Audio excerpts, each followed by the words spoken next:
हरे कृष्णा बच्चों, आज हम आपके सामने एल्कोहल, फिनॉल और ईथर चैप्टर से संबंधित जेईई मेंस और नीट के कुछ प्रीवियस ईयर के क्वेश्चन लेकर आए हुए हैं, जिससे क्वेश्चन को भी समझते हैं और उसके पीछे कॉन्सेप्ट को भी समझते हैं, जिससे दूसरे क्वेश्चन को सॉल्व करने में आपको हेल्प मिलेगी। आइए बिना समय गंवाए देखते हैं। पहला क्वेश्चन है इस प्रकार से, CH3 सिंगल बॉन्ड CH, ऊपर single bond CH3 double bond CH2। यह एक क्या है बच्चों? एल्कीन है। इसकी रिएक्शन कराता है ये AC। AC का मतलब एसिटिल ग्रुप होता है, और एसिटिल ग्रुप ये होता है एसिटिल ग्रुप, और फिर एक O लिखा हुआ है, होल्टवाइज है Hg। इसका मतलब ये मर्क्यूरिक एसीटेट का सूत्र है। फॉर्मूला किसका है? Mercuric acetate. तो आप बात समझ गए। जैसे ये वाला क्वेश्चन है, इसमें AC के स्थान पर क्या लिखा है? CH3CO, और O तो ये पहले से है, तो CH3COO का होल ट्वाइज। ये क्या है? एसीटेट।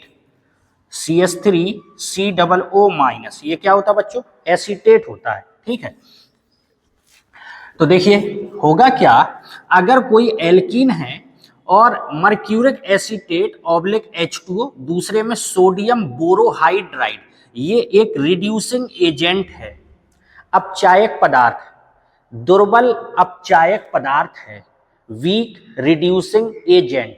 ठीक है, तो जब आप इसकी रिएक्शन इससे कराएंगे तो आप देखिएगा H2O का मतलब होता है H प्लस और OH माइनस, और ये सोडियम बोरोहाइड्राइड, सोडियम बोरोहाइड्राइड ये क्या है? अपचायक पदार्थ, रिड्यूसिंग एजेंट है, और रिड्यूसिंग एजेंट क्या देगा आपको? H देगा। तो यहां से आप H लगाएंगे और यहां से आप OH लगाएंगे। ठीक, किस नियम का पालन किया जाएगा? मार्कोनी काफ। यहां हम लिखे दे रहे हैं, मार्कोनी काफ नियम का पालन करेंगे। मार्कोनी काफ नियम क्या कहता है? तो देखिए, CH3 single bond C, single bond CH3, single bond CH2, ऋणात्मक भाग, तो ऋणात्मक भाग क्या है? OH minus. ऋणात्मक भाग द्विबंध बनाने वाले उस कार्बन से जुड़ता है जहां हाइड्रोजन की संख्या कम होती है। तो यहां हाइड्रोजन नहीं है और यहां 2 हाइड्रोजन है, तो ऋणात्मक भाग मतलब OH नेगेटिव, ऋणात्मक भाग द्विबंध बनाने वाले उस कार्बन से जुड़ता है जहां पर हाइड्रोजन की संख्या कम होती है। तो यहां OH जुड़ेगा, यहां H जुड़ेगा, तो यहां OH हो गया और यहां पे H हो गया। ये फाइनल प्रोडक्ट आपका बनेगा। बात क्लियर हुई? तो सोडियम बोरोहाइड्राइड से क्या लिया हमने? H, और H2O से क्या लिया हमने? OH, और मार्कोनी काफ नियम के अनुसार इनको जोड़ दिया। इस प्रकार इसमें देखिए, इसमें इससे क्या लेना है? H, और इससे क्या लेना है? OH।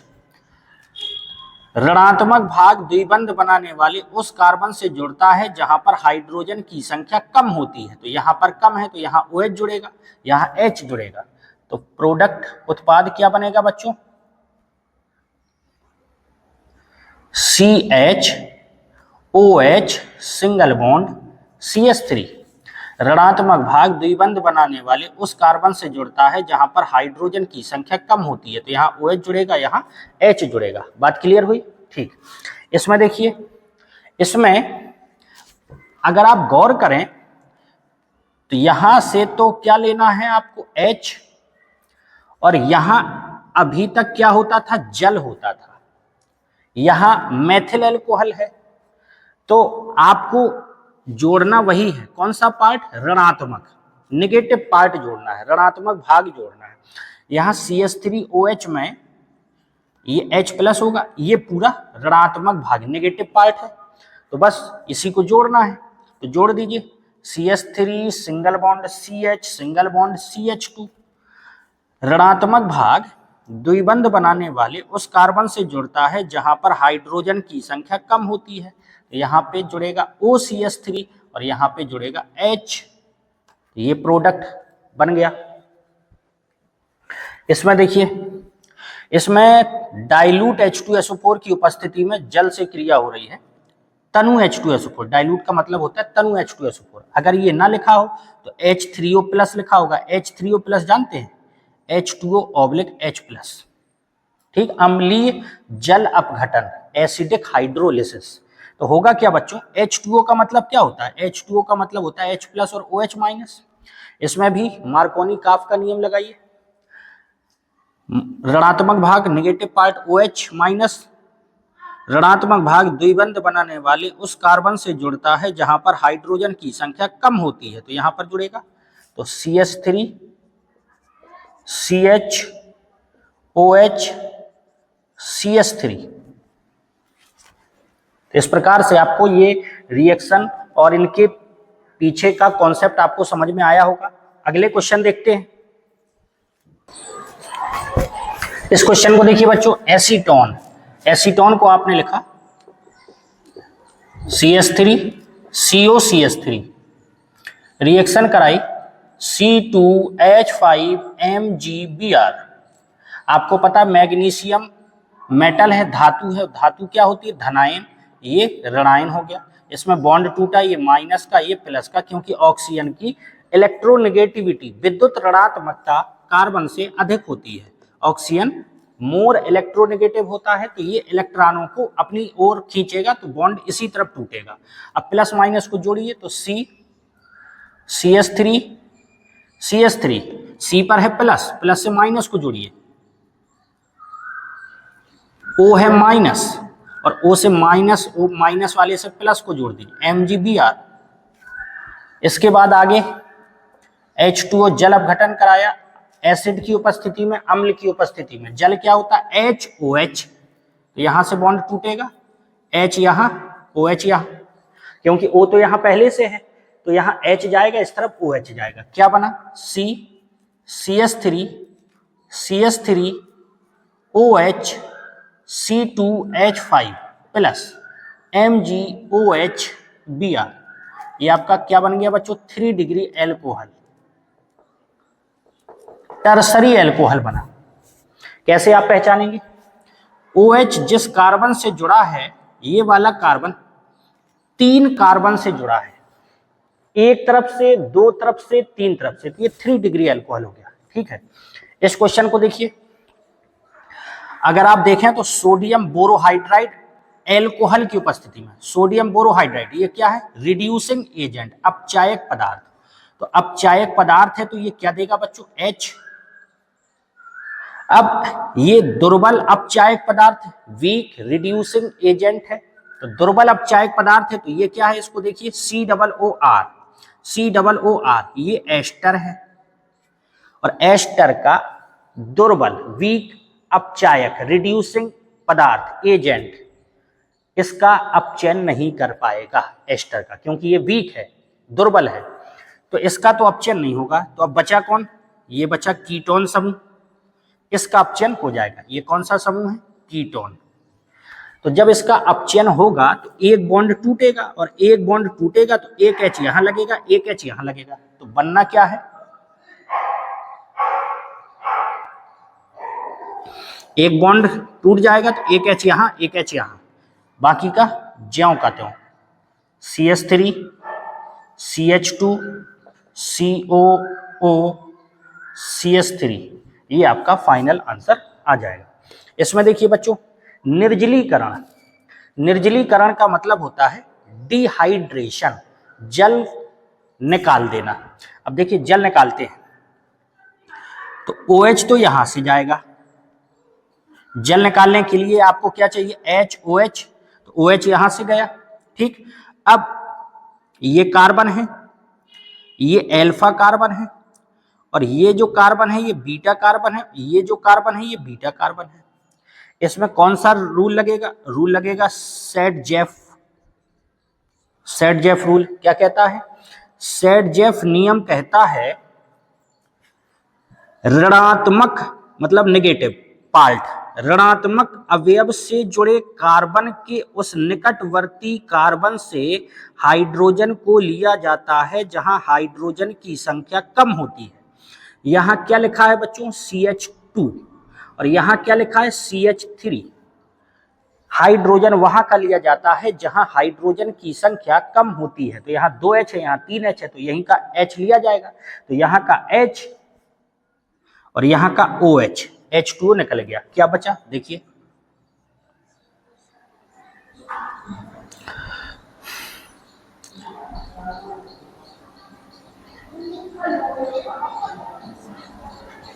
यहां से यहां से यहां से ये OH यहां से खत्म हो गया, यहां से H खत्म हुआ, तो यहां पे बॉन्ड बन जाएगा इस प्रकार से। और ये ज्यों का त्यों है, ऊपर वाला CH3 भी ज्यों का त्यों है। ये हमारा फाइनल आंसर आ जाएगा। आप फिर से देख लीजिए, OH और H मिलके H2O निकल गया, तो इस कार्बन से OH जुड़ा था, तो यहां से OH हटा तो ये बॉन्ड खाली, यहां से H हटा तो इसका एक बॉन्ड खाली, तो यहाँ पे क्या बनेगा, डबल बॉन्ड, मतलब एक बॉन्ड और बनेगा। एक बॉन्ड और बनेगा तो वो बना दिया है, ये ज्यों का त्यों, ये ज्यों का त्यों। तो सेट-जेफ रूल क्लियर हुआ। ऋणात्मक अवयव से जुड़े कार्बन के उस निकटवर्ती मतलब पास वाले कार्बन से हाइड्रोजन लिया जाता है जहां पर हाइड्रोजन की संख्या कम होती है। ठीक, तो इस प्रकार से ये क्वेश्चन भी आपका कंप्लीट हो गया। आइए आगे देखते हैं। इन क्वेश्चनों को देखें बच्चों। अगर ये वाला क्वेश्चन है, इसमें CH3 जुड़ा हुआ है, OH जुड़ा हुआ है, 20% H3PO4 फास्फोरिक एसिड, फास्फोरिक अम्ल, 358 केल्विन। इसका काम, इसका वर्क वही होता है जो सांद्र कंसंट्रेट H2SO4 का होता है, मतलब जल को निकाल देना। ठीक है, जल को निकाल देना। तो जल को निकालना है तो देखिए बच्चों, सबसे पहले क्या होगा, जल निकालने के लिए OH यहां से निकलेगा। OH जब यहां से निकलेगा तो ये कार्बन से OH निकला।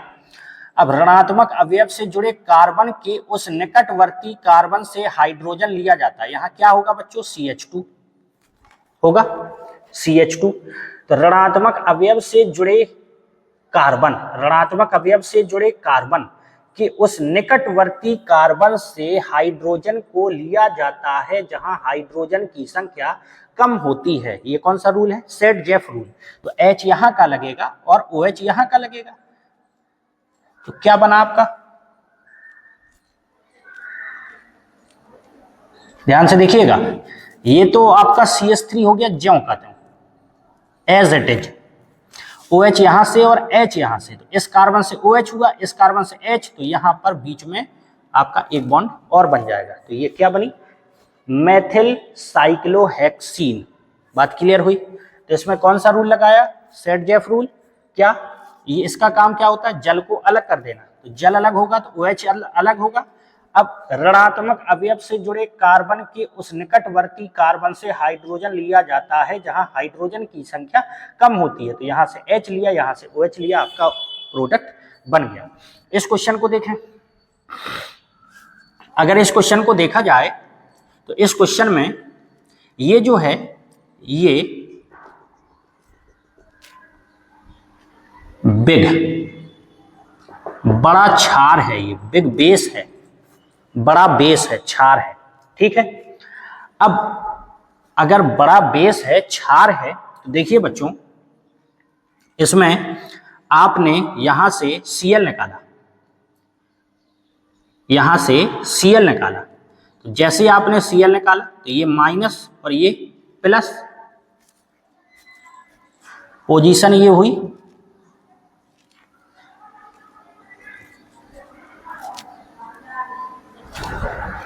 तो यहां से आपने Cl निकाल दिया तो Cl माइनस निकल गया, यहां पर इस प्रकार से स्थिति बनी।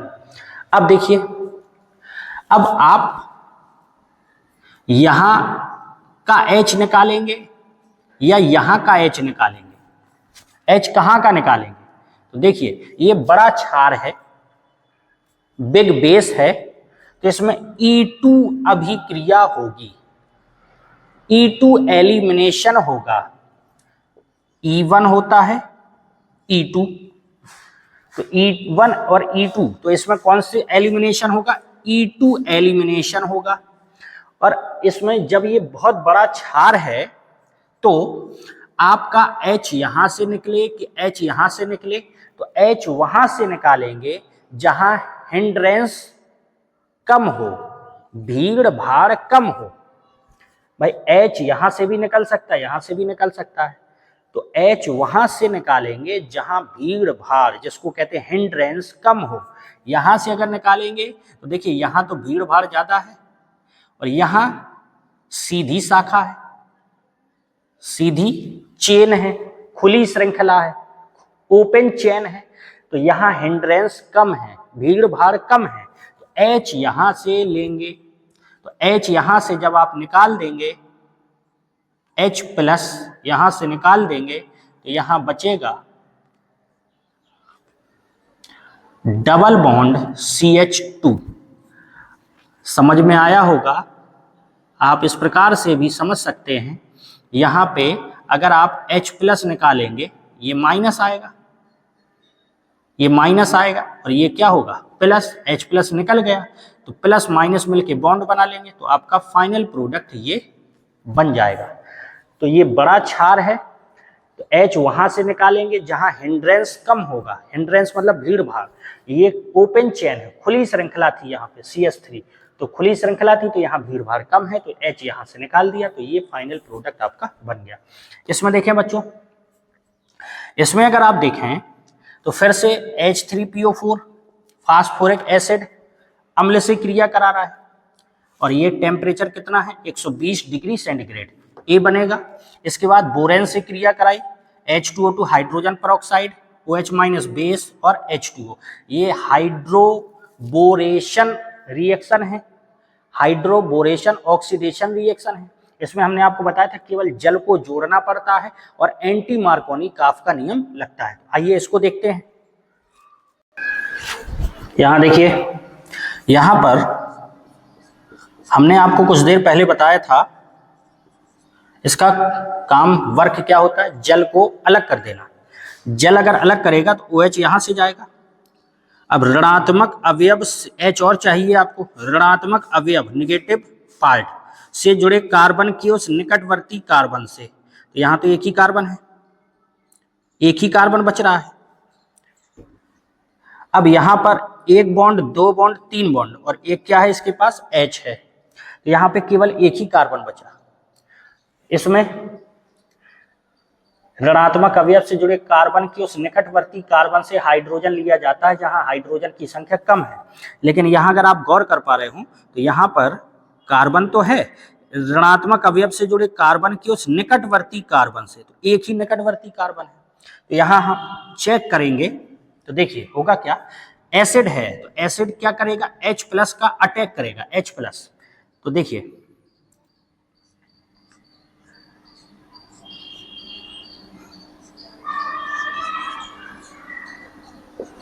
H प्लस, यहां लोन पेयर, तो ये कहां जाएगा, यहां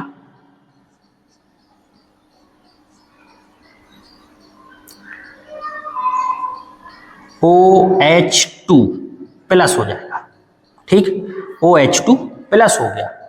अच्छा, अब इसके बाद ये बॉन्ड टूटेगा, ये बॉन्ड टूटा इस तरफ, तो इस तरफ टूटेगा तो ये माइनस आएगा, प्लस पहले से माइनस और आएगा तो प्लस माइनस कैंसिल, उदासीन हो गया, और यहां पर क्या आएगा बच्चों, प्लस, तो ये इस प्रकार से हुआ, H2O निकल गया।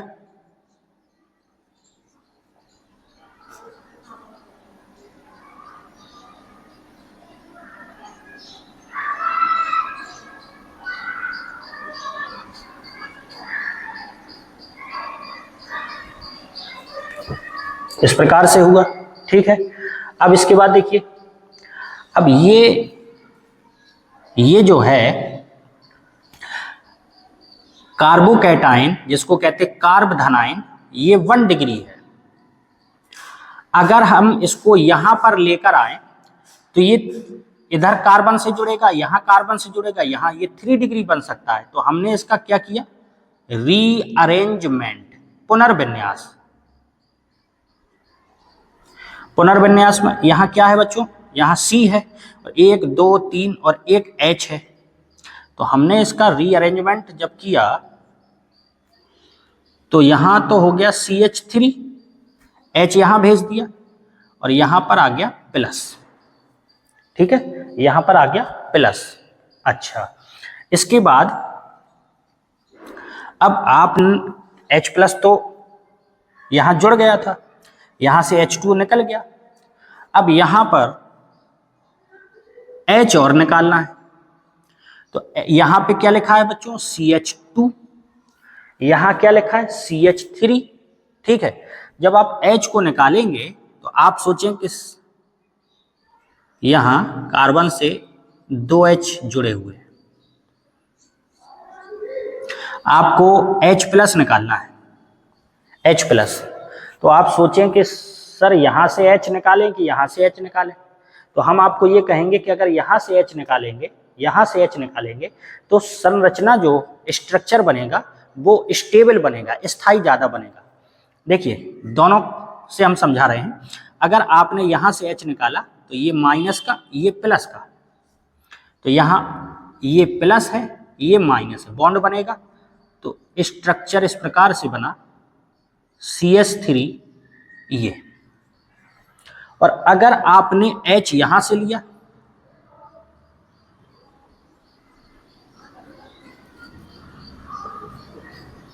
यहां प्लस था, ये माइनस, ये प्लस, तो ये बनेगा इस प्रकार से, भाई प्लस माइनस मिलके बॉन्ड बनाएंगे। तो अगर आप देखें कि ये दोनों बन रहे हैं, लेकिन कौन मोर स्टेबल होगा, कौन ज्यादा स्थायी होगा, तो आपने देखा कि डबल बॉन्ड से जुड़े कार्बन, एक ये है और ये है। ठीक है, अब अगर इसमें देखें तो डबल बॉन्ड से ये कार्बन जो है, यहां से ये वाला कार्बन और यहां से ये वाला कार्बन, और इसी डबल बॉन्ड से ये वाला कार्बन, यहां पर अल्फा हाइड्रोजन कितने हैं, तो डबल बॉन्ड से जुड़े कार्बन, ये अल्फा कार्बन, ये अल्फा कार्बन और ये अल्फा कार्बन, तो अल्फा हाइड्रोजन हो गए। यहां कितना है, CH2 2 2 4 और 3 7। यहां double bond double bond C, ये हो गया, इससे जुड़े कार्बन को अल्फा कार्बन, अल्फा कार्बन, यहां अल्फा हाइड्रोजन कितना होगा, 4। तो जहां पर हाइपर कॉन्जुगेशन ज्यादा होगा, हाइपर कॉन्जुगेशन मतलब अति संयुग्मन, कैसे पता चलता है, अल्फा हाइड्रोजन, तो अल्फा हाइड्रोजन यहाँ 7 है, यहाँ अल्फा हाइड्रोजन 4 है, तो यहाँ अल्फा हाइड्रोजन की संख्या ज्यादा है, इसका मतलब है ये अधिक स्थायी होगा। बात क्लियर हो गई, ये अधिक स्थायी होगा, तो ये ना बना के ये बनेगा। ठीक है, आगे देखिए, अब इसके बाद कहता, ये तो हो गया आपका A, BH3 का whole twice, H2O2 OH minus H2O, हमने आपको बताया था जल जोड़ना है, एंटी मार्कोनी काफ नियम लगेगा। तो एंटी मार्कोनी काफ नियम कहता है ऋणात्मक भाग द्विबंध बनाने वाले उस कार्बन से जुड़ता है, एंटी मार्कोनी काफ नियम, ऋणात्मक भाग द्विबंध बनाने वाले उस कार्बन से जुड़ता है जहां पर हाइड्रोजन की संख्या अधिक होती है, तो यहां अधिक है, तो इसका मतलब ये हुआ CH3, यहां OH और यहां पर H, ये आपका फाइनल आंसर आया। तो देखिए बच्चों, ये हाइड्रोबोरेशन ऑक्सीडेशन रिएक्शन है, इसमें हमने आपको पहले बताया था कि एंटी मार्कोनी काफ नियम लगता है, तो एंटी मार्कोनी काफ नियम के अनुसार ये आपका फाइनल प्रोडक्ट बनेगा।